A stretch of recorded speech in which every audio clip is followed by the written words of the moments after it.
ಜೈ ಬಾಬಾ ಸ್ವಾಮಿ. ಹಿಮಾಲಯದ ಸಮರ್ಪಣಾ ಯೋಗ ಭಾಗ 1, ಸಂಚಿಕೆ 72, ಪುಟ ಸಂಖ್ಯೆ 414. ಇವತ್ತಿನ ಗ್ರಂಥ ಪಠಣವನ್ನು ಗುರುವಂದನೆಯೊಂದಿಗೆ ಪ್ರಾರಂಭ ಮಾಡೋಣ. ಓಂ ಗುರುರ್ ಬ್ರಹ್ಮ ಗುರುರ್ ವಿಷ್ಣು ಗುರುರ್ದೇವೋ ಮಹೇಶ್ವರಃ ಗುರುರ್ ಸಾಕ್ಷಾತ್ ಪರಬ್ರಹ್ಮ ತಸ್ಮೈ ಶ್ರೀ ಗುರುವೇ ನಮಃ. ತಸ್ಮೈ ಶ್ರೀ ಗುರುವೇ ನಮಃ.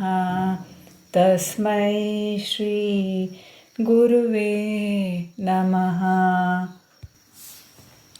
ಈಗ ನಾವು ಸುಮಾರಾಗಿ ಆ ಪರ್ವತದ ತುದಿಗೆ ತಲುಪಿದ್ದೆವು. ನಿಧಾನವಾಗಿ ಆ ವೇದಿಕೆಯಂತಹ ಶಿಲೆಯು ಗೋಚರವಾಗುತ್ತಿತ್ತು. ಅದು ವಿಭಿನ್ನವಾದ ಶಿಲೆಯಾಗಿದ್ದರಿಂದ ಕಣ್ಣಿಗೆ ಸುಲಭವಾಗಿ ಕಾಣಿಸುತ್ತಿತ್ತು. ನಿಧಾನವಾಗಿ ಆ ದೊಡ್ಡ ಶಿಲೆಯನ್ನು ಸಮೀಪಿಸಿದೆವು.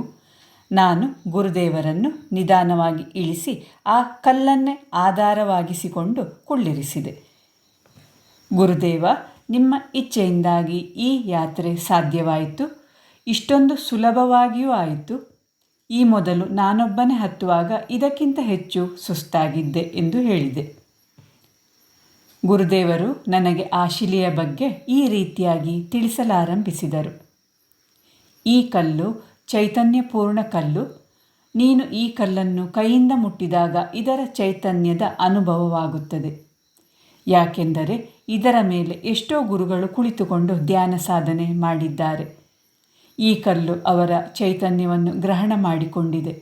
ನಂತರ ಈ ಕಲ್ಲಿನ ಮೇಲೆ ಅವರೆಲ್ಲ ಪ್ರಾಣತ್ಯಾಗ ಮಾಡಿದ್ದಾರೆ.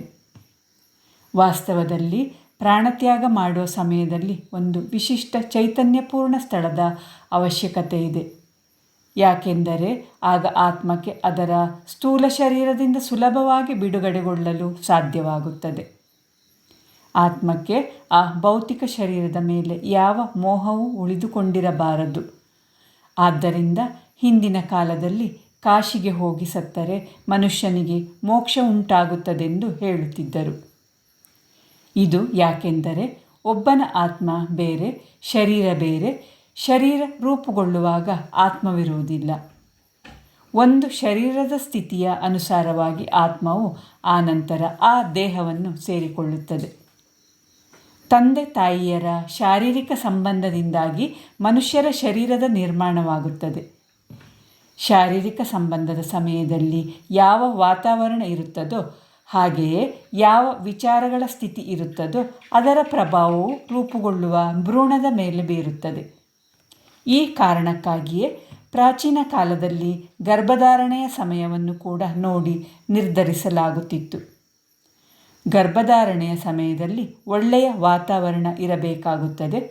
ಒಳ್ಳೆಯ ವಿಚಾರಗಳು ಮತ್ತು ಒಳ್ಳೆಯ ಮಾನಸಿಕ ಸ್ಥಿತಿ ಇರಬೇಕಾಗುತ್ತದೆ. ಗರ್ಭದಾನ 3 ಸ್ತರದಲ್ಲಾಗುತ್ತದೆ. ಒಂದು ಶಾರೀರಿಕ ಸ್ತರದಲ್ಲಿ ಆಗುವಂತಹದ್ದು. ಅಂತಹ ಗರ್ಭದಾನದಲ್ಲಿ ಶರೀರಕ್ಕೆ ಪ್ರಾಧಾನ್ಯತೆ ಇರುತ್ತದೆ. ಪುರುಷನ ಶರೀರದೊಳಗಿನ ಕಾಮವ್ಯಸನ ಉದ್ರೇಕಗೊಂಡು ಆ ಆವೇಗದಲ್ಲಿ ಅವನು ತನ್ನ ಸ್ತ್ರೀಯೊಂದಿಗೆ ಸಂಬಂಧ ಮಾಡುತ್ತಾನೆ. ಆಗ ಅವನು ಸ್ತ್ರೀಯ ಭಾವವನ್ನು ನೋಡುವುದಿಲ್ಲ. ಅವಳ ಸಮ್ಮತಿ ಇದೆಯೋ ಎಂದು ತಿಳಿಯುವುದಿಲ್ಲ. ಅದರಲ್ಲಿ ಆಕೆಗೆ ಆಸಕ್ತಿ ಇದೆಯೇ ಎಂದು ತಿಳಿಯುವುದಿಲ್ಲ. ಅವಳ ಭಾವನೆಗಳನ್ನು ಕಿವುಚಿ ಅವಳ ಶರೀರವನ್ನು ತನ್ನ ಕಾಮದ ತೃಪ್ತಿಯ ಸಾಧನವಾಗಿ ಬಳಸಿ ತನ್ನನ್ನು ತಾನೇ ತೃಪ್ತಿಗೊಳಿಸಿಕೊಳ್ಳುತ್ತಾನೆ. ಇಂತಹ ಶಾರೀರಿಕ ಸಂಬಂಧದಿಂದ ಪುರುಷ ಆನಂದ ಪಡೆಯುತ್ತಾನೆ, ಆದರೆ ಸ್ತ್ರೀ ಪಡೆಯುವುದಿಲ್ಲ. ಇದು ಒಂದು ಪ್ರಕಾರದ ಬಲಾತ್ಕಾರವಾಗಿದೆ. ಸ್ತ್ರೀಯ ಸಮ್ಮತಿ ಇಲ್ಲದೆ ಕೇವಲ ತನ್ನ ಕಾಮದ ತೃಪ್ತಿಗಾಗಿ ಯಥೇಚ್ಛವಾಗಿ ಈ ಸಂಬಂಧದಲ್ಲಿ ತೊಡಗಿಕೊಳ್ಳುತ್ತಾನೆ. ಈ ಸಂಬಂಧದಲ್ಲಿ ಶರೀರಕ್ಕೆ ಪ್ರಾಮುಖ್ಯ ನೀಡಿರುವುದರಿಂದ ಅದರಿಂದ ಉಂಟಾಗುವ ಪಿಂಡವು ಇಂದ್ರಿಯ ಸುಖಾಸಕ್ತವಾಗುತ್ತದೆ. ಆ ಪಿಂಡವು ಶರೀರ ಪ್ರಧಾನವಾದ ಪಿಂಡವಾಗಿ ನಿರ್ಮಾಣಗೊಳ್ಳುತ್ತದೆ. ಅಂತಹ ಪಿಂಡದಲ್ಲಿ ಉನ್ನತ ಸ್ತರದ ಆತ್ಮ ಎಂದೂ ಬರುವುದಿಲ್ಲ. ಯಾಕೆಂದರೆ ಚೈತನ್ಯ ಗ್ರಹಣ ಮಾಡಿಕೊಳ್ಳುವ ಸಾಮರ್ಥ್ಯವಿಲ್ಲದೆ ಆ ಪಿಂಡ ಉನ್ನತ ಆತ್ಮಶಕ್ತಿಯನ್ನು ಸೆಳೆಯಲು ಅಶಕ್ತವಾಗುತ್ತದೆ. ಆದ್ದರಿಂದ ಇಂತಹ ಸಂಬಂಧದಿಂದ ಕನಿಷ್ಠ ಮಟ್ಟದ ಶಾರೀರಿಕ ಹಂತದ ಪಿಂಡ ನಿರ್ಮಾಣಗೊಳ್ಳುತ್ತದೆ. ಅದು ಕೆಳಮಟ್ಟದ ಶಕ್ತಿಯನ್ನು ಮಾತ್ರ ಗ್ರಹಣ ಮಾಡಿಕೊಳ್ಳುತ್ತದೆ. ಸಂಭೋಗ ಸಮಯದಲ್ಲಿ ತಂದೆ ತಾಯಿಯರ ವೈಚಾರಿಕ ಸ್ಥಿತಿ ಹಾಗೂ ಮಾನಸಿಕ ಸ್ಥಿತಿಯ ಪ್ರಭಾವವು ಆ ಪಿಂಡದ ಮೇಲೆ ಬಿದ್ದಿರುತ್ತದೆ. ಈ ವಿಚಾರಗಳಿಂದಾಗಿ ಆ ಪಿಂಡದ ಚಕ್ರಗಳು ವಿಕಸಿತವಾಗದೆ ಉಳಿದುಕೊಳ್ಳುತ್ತವೆ. ಅಂತಹ ಸ್ಥಾನದಲ್ಲಿ ಪಶು ಪಕ್ಷಿಗಳು ಕುಳಿತುಕೊಳ್ಳಲು ಬಯಸುವುದಿಲ್ಲ. ಅಂತಹ ಪಿಂಡದಲ್ಲಿ ಬರುವ ಆತ್ಮವು ಕೆಳಮಟ್ಟದ್ದಾಗಿರುತ್ತದೆ. ವಾಸ್ತವದಲ್ಲಿ ಆತ್ಮವು ಉಚ್ಚ ಅಥವಾ ನೀಚ ಮಟ್ಟವೆಂದು ಇರುವುದಿಲ್ಲ. ಆತ್ಮವು ತನ್ನ ಹಿಂದಿನ ಕರ್ಮಗಳ ಲೆಕ್ಕಾಚಾರದ ದಾಖಲೆಯೊಂದಿಗೆ ಕುಂಡಲಿನಿ ಶಕ್ತಿಯಲ್ಲಿ ಸೇರಿಕೊಂಡಿರುತ್ತದೆ. ಈ ಕರ್ಮಗಳು ಮುಂದಿನ ಜನ್ಮದಲ್ಲಿನ ಭವಿಷ್ಯವನ್ನು ನಿರ್ಧಾರ ಮಾಡುತ್ತವೆ. ಈ ರೀತಿಯಾಗಿ ಶಾರೀರಿಕ ವ್ಯಸನದಿಂದಾಗಿ ನಿರ್ಮಾಣಗೊಂಡ ಪಿಂಡವು ಜನಿಸಿ ಅದು ತನ್ನ ಜೀವನದಲ್ಲಿ ಶರೀರದೊಂದಿಗೆಯೇ ಒಂದಾಗಿರುತ್ತದೆ. ಅದು ಶರೀರ ಪ್ರಧಾನವಾಗಿರುವುದರಿಂದ ಶರೀರ ಪ್ರಧಾನ ಮಾನಸಿಕತೆಯುಳ್ಳ ಶರೀರವೇ ನಿರ್ಮಾಣಗೊಳ್ಳುತ್ತದೆ. ಹೀಗೆ ಒಂದು ಕೆಟ್ಟ ಹಾಗೂ ಕೆಳಮಟ್ಟದ ಸರಪಣಿ ತಯಾರಾಗುತ್ತದೆ. ಮನುಷ್ಯ ಸಮಾಜದ ನಿರ್ಮಾಣದ ಸಂಪೂರ್ಣ ರಹಸ್ಯ ಈ ಗರ್ಭಧಾರಣೆ ಪ್ರಕ್ರಿಯೆಯಲ್ಲಿ ಅಡಗಿದೆ. ದೇವ ಅಥವಾ ದಾನವ ಇವೆರಡು ಈ ಪ್ರಕ್ರಿಯೆಯಿಂದ ಜನ್ಮ ತಳೆಯುತ್ತವೆ. ಇಂತಹ ಒಂದು ಪವಿತ್ರವಾದ ಪ್ರಕ್ರಿಯೆಯನ್ನು ಶಾರೀರಿಕ ಸಂಬಂಧ ಎಂದು ಕರೆಯುತ್ತಾರೆ. ಆದರೆ ವಾಸ್ತವದಲ್ಲಿ ಇದು ಕೇವಲ ಕೆಳಮಟ್ಟದ ದೃಷ್ಟಿಕೋನವಾಗಿದೆ. ಹೀಗೆ ಅದನ್ನು ಅರ್ಥೈಸಿಕೊಂಡು ಸಮಾಜ ನಿರ್ಮಾಣ ಕಾರ್ಯ ನಡೆಯಬೇಕಾಗಿದೆ. ಇಂತಹ ಪವಿತ್ರ ಸಂಬಂಧವನ್ನು ಕೇವಲ ಶಾರೀರಿಕವೆಂದು ಪರಿಗಣಿಸಿ ಮುಂದುವರಿಸುತ್ತಾ ಬಂದಿರುವುದೇ ಇಂದಿನ ಶಾರೀರಿಕ ಪ್ರಾಧಾನ್ಯ ಸಮಾಜದ ನಿರ್ಮಾಣಕ್ಕೆ ಕಾರಣವಾಗಿದೆ. ಜಾಲಿ ಮರದ ಬೀಜವನ್ನು ಬಿತ್ತಿದರೆ ಜಾಲಿ ಮರಗಳೇ ಬೆಳೆಯುತ್ತವೆ. ಜಾಲಿ ಬೀಜಗಳಿಂದ ಮಾವಿನ ಮರಗಳು ಹುಟ್ಟಲು ಸಾಧ್ಯವಿಲ್ಲ. ಜಾಲಿ ಬೀಜದಿಂದ ಮಾವನ್ನು ನಿರೀಕ್ಷಿಸುವುದು ಕೇವಲ ಕಲ್ಪನೆಯಾಗುತ್ತದೆಯೇ ಹೊರತು ಅದರಿಂದ ಮಾವಿನ ಮರಗಳು ಬೆಳೆಯುವ ಸಂಭವವೇ ಇರುವುದಿಲ್ಲ. ಅದೇ ಪ್ರಕಾರವಾಗಿ ಉತ್ತಮ ಸಮಾಜವನ್ನು ನಿರ್ಮಾಣ ಮಾಡಬೇಕಿದ್ದರೆ ಪ್ರಥಮವಾಗಿ ಈ ಪವಿತ್ರ ಪ್ರಕ್ರಿಯೆಯ ಮಹತ್ವವನ್ನು ಅರಿತುಕೊಳ್ಳಬೇಕು. ಬೇರೆ ದಾರಿಯೇ ಇಲ್ಲ. ತಂದೆ ತಾಯಿಯರ ಶಾರೀರಿಕ ಸಂಬಂಧದಿಂದ ಯಾವ ಪಿಂಡವು ಸೃಷ್ಟಿಗೊಳ್ಳುತ್ತದೆಯೋ ಆ ಪಿಂಡಕ್ಕೆ ಒಂದು ಪ್ರಭೆ ಇರುತ್ತದೆ. ಆ ಪಿಂಡದ ಪ್ರಭೆಯು ತಂದೆ ತಾಯಿಯರು ಒಂದಾಗುವಾಗ ಉಂಟಾಗುವ ಪ್ರಭೆಯ ಪ್ರಭಾವಕ್ಕೆ ಒಳಗಾಗಿರುತ್ತದೆ. ಇದು ಹೇಗೆಂದರೆ, ಒಂದು ಆತ್ಮದ ಪ್ರಭೆಯಲ್ಲಿರುವ ಗ್ರಹಣ ಶಕ್ತಿಯು ಆ ತಂದೆ ತಾಯಿಯರ ಸಂಭೋಗ ಸಮಯದ ಪರಿಸ್ಥಿತಿಯಲ್ಲಿರುವ ಪ್ರಭೆಯ ಪ್ರಭಾವಕ್ಕೆ ಎಷ್ಟರ ಮಟ್ಟಿಗೆ ಒಳಗಾಗುತ್ತದೆ ಎಂಬುದನ್ನು ಹೊಂದಿಕೊಂಡು ಆತ್ಮದ ಆಗಮನ ಆ ಪಿಂಡದ ಮೂಲಕ ಉಂಟಾಗುತ್ತದೆ. ಎರಡನೆಯ ಸ್ತರದ ಸಂಬಂಧ ಆತ್ಮದ ಸ್ತರದಲ್ಲಿ ಉಂಟಾಗುತ್ತದೆ. ಪತಿ ಪತ್ನಿಯರು ಒಬ್ಬರನ್ನೊಬ್ಬರು ಪ್ರೇಮಿಸುತ್ತಾರೆ. ಇಬ್ಬರಲ್ಲೂ ಭಾವನಾತ್ಮಕ ಸಂಬಂಧವಿರುತ್ತದೆ. ಹಾಗೆಯೇ ಅವರಿಬ್ಬರದ್ದು ಆತ್ಮದ ಸಂಬಂಧವಾಗಿರುತ್ತದೆ.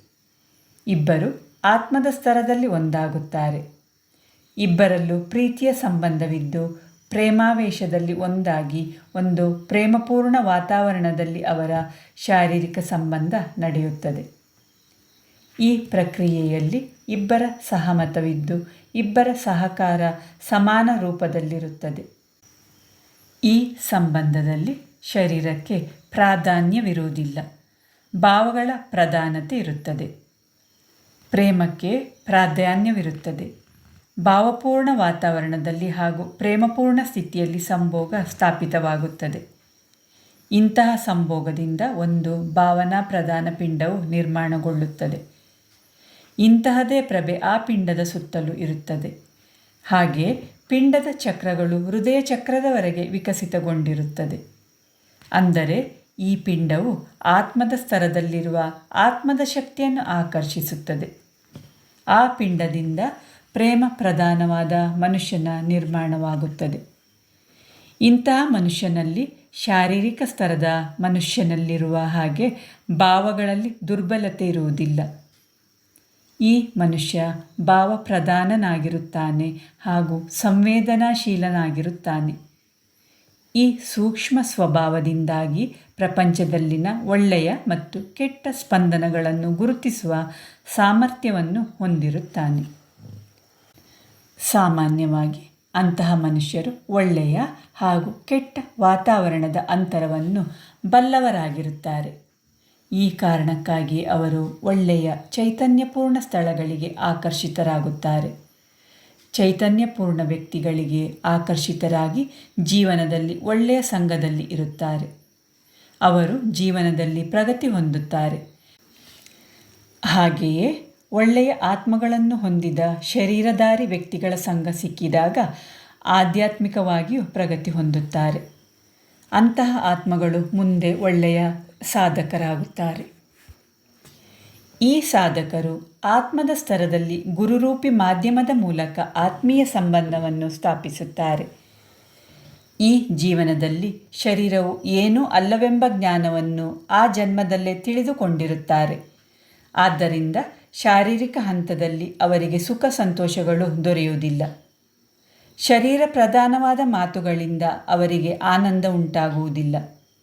ಅವರು ನಮ್ರತೆಯಲ್ಲಿ ಹಾಗೂ ಎಲ್ಲವನ್ನು ಸ್ವೀಕರಿಸುವಲ್ಲಿ ವಿಶ್ವಾಸವಿಡುತ್ತಾರೆ. ಅಂತಹವರು ನೋಡುವುದು ಕಡಿಮೆ, ಅನುಭವಿಸುವುದೇ ಹೆಚ್ಚು.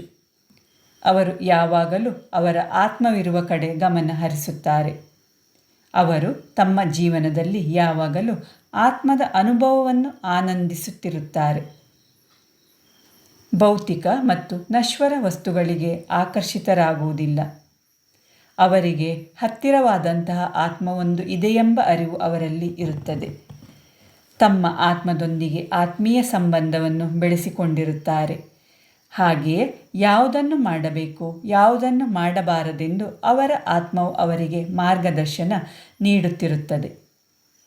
ಅವರಿಗೆ ಆತ್ಮ ಸಂಸ್ಕಾರ ಮಾಡಬಲ್ಲ ಒಬ್ಬ ಸದ್ಗುರು, ಅಂದರೆ ಯಾರು ಅವರನ್ನು ಒಳಮುಖಿಯಾಗಿ ಯಾತ್ರೆ ಮಾಡಿಸಿ ತಮ್ಮನ್ನು ತಾವೇ ಅರಿಯಲು ಸಹಾಯ ಮಾಡಬಲ್ಲನೋ ಅಂತಹ ಗುರು ಅವರಿಗೆ ಬೇಕಾಗುತ್ತದೆ. ಒಮ್ಮೆ ಅವರು ಒಳಮುಖಿಯಾದರೆ ಅವರು ಒಳಮುಖವಾಗಿಯೇ ಯಾತ್ರೆಯನ್ನು ಮಾಡುತ್ತಾರೆ. ಯಾಕೆಂದರೆ ಅವರ ಜನ್ಮವೇ ಈ ರೀತಿಯಾಗಿ ಒಳಮುಖಿಯಾಗಿ ಯಾತ್ರೆ ಮಾಡಲು ಇರುವಂತಹದ್ದು. ಸಾಮಾನ್ಯವಾಗಿ ಎಲ್ಲರೊಂದಿಗೆ ಉತ್ತಮ ಸಂಬಂಧವನ್ನು ಕಾಯ್ದುಕೊಂಡು ಹೋಗುತ್ತಾರೆ. ಹುಟ್ಟಿನಿಂದಲೇ ಇಂತಹ ಜನರು ಸಮಾಜದಲ್ಲಿ ಒಳ್ಳೆಯವರಾಗಿರುತ್ತಾರೆ. ಉತ್ತಮ ಆತ್ಮದ ವಾತಾವರಣ ಸಿಕ್ಕಿದಾಗ ಇವರಲ್ಲಿ ಸುಪ್ತ ಸ್ಥಿತಿಯಲ್ಲಿರುವ ಶಕ್ತಿಗಳು ಜಾಗೃತಗೊಂಡು ಅದರ ಒಳ್ಳೆಯ ಅನುಭವಗಳು ಅವರಿಗೆ ಅವರ ಜೀವನದಲ್ಲಾಗುತ್ತದೆ. ಅಂತಹ ಜನರು ಜೀವನದಲ್ಲಿ ಆಧ್ಯಾತ್ಮಿಕ ಪ್ರಗತಿಯನ್ನು ಹೊಂದಿ ಮೋಕ್ಷ ಸ್ಥಿತಿಯನ್ನು ಪಡೆಯುತ್ತಾರೆ. ಅವರಿಗೆ ಒಂದು ಒಳ್ಳೆಯ ವಾತಾವರಣ ಸಿಕ್ಕಿದರೆ ಸಾಕು. ಉತ್ತಮ ಆತ್ಮಗಳ ಸಾಮೂಹಿಕತೆಯನ್ನು ಹೊಂದಿರುವ ಗುರುವಿನೊಂದಿಗೆ ತಮ್ಮನ್ನು ಬೆಸೆದುಕೊಳ್ಳುತ್ತಾರೆ. ಸದ್ಗುರುವಿನ ಮೂಲಕ ಸಾಮೂಹಿಕತೆಯೊಂದಿಗೆ ಸೇರಿ ಒಳ್ಳೆಯ ಸಂಘವನ್ನು ಮಾಡಿ ಆಧ್ಯಾತ್ಮಿಕವಾಗಿ ಪ್ರಗತಿ ಹೊಂದುತ್ತಾರೆ. ಇಂತಹ ಜನರು ಬಹಳ ಸೂಕ್ಷ್ಮ ಸ್ವಭಾವದವರಾಗಿರುತ್ತಾರೆ. ತಮ್ಮ ಕೈಯಿಂದ ಏನಾದರೂ ಪಾಪಕರ್ಮ ಘಟಿಸಿದರೆ ಎಷ್ಟೋ ವರ್ಷಗಳವರೆಗೆ ತಪ್ಪಿತಸ್ಥ ಹಾಗೂ ಅಸಹ್ಯ ಭಾವನೆಗಳನ್ನು ಅನುಭವಿಸುತ್ತಲೇ ಇರುತ್ತಾರೆ.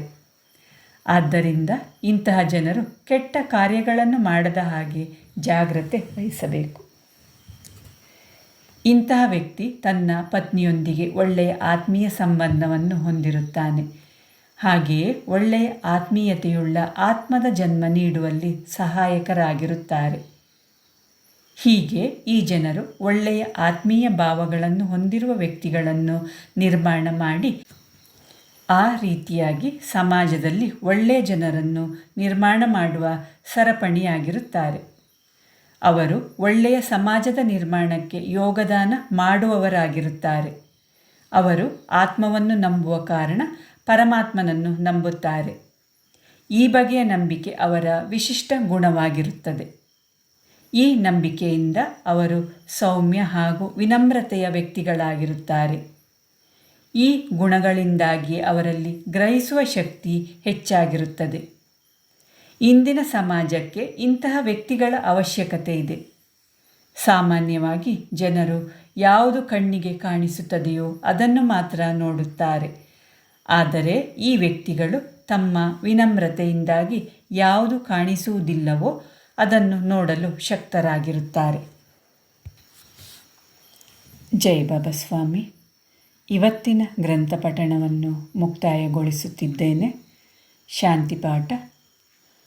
ಓಂ ದ್ಯೋ ಶಾಂತಿ ಅಂತರಿಕ್ಷಗಂ ಶಾಂತಿ ಪೃಥ್ವೀ ಶಾಂತಿ ಆಪಃ ಶಾಂತಿ ಔಷಧಯಃ ಶಾಂತಿ ವನಸ್ಪತಯಃ ಶಾಂತಿ ವಿಶ್ವೇ ದೇವಃ ಶಾಂತಿ ಬ್ರಹ್ಮ ಶಾಂತಿ ಸರ್ವಗಂ ಶಾಂತಿ ಶಾಂತಿರೇವ ಶಾಂತಿ ಸಾ ಮಾಂ ಶಾಂತಿರೇತಿ.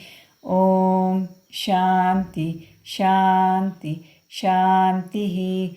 ಸರ್ವರಿಷ್ಟ ಸುಶಾಂತಿರ್ಭವತು.